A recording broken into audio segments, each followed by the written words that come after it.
יום יבוא ויהיה לי מקום לחגוג בו בר מצווה. יום יבוא ויהיה לנו מקום לעשות ברית.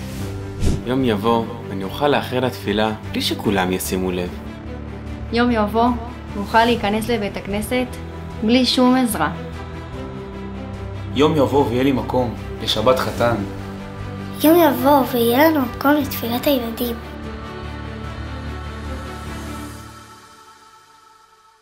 יום יבוא ויהיה לי מקום. כי היום שאני מגיעה לבית הכנסת פשוט אין מקום. וגם לה אין מקום. וגם לא. אולי בשביל לא יהיה מקום, אבל כבר הבנתם את הבעיה. יש לנו כאן בקריית נטפים כבר מעל 200 משפחות.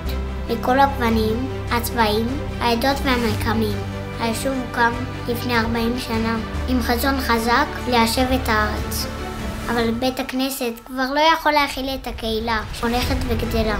ולכן אנחנו חייבים את העזרה שלכם. התחלנו כבר להגשים את החלום ולבנות את בית הכנסת שלנו. אבל בלעדיכם אין סיכוי שנוכל להשלים אותו.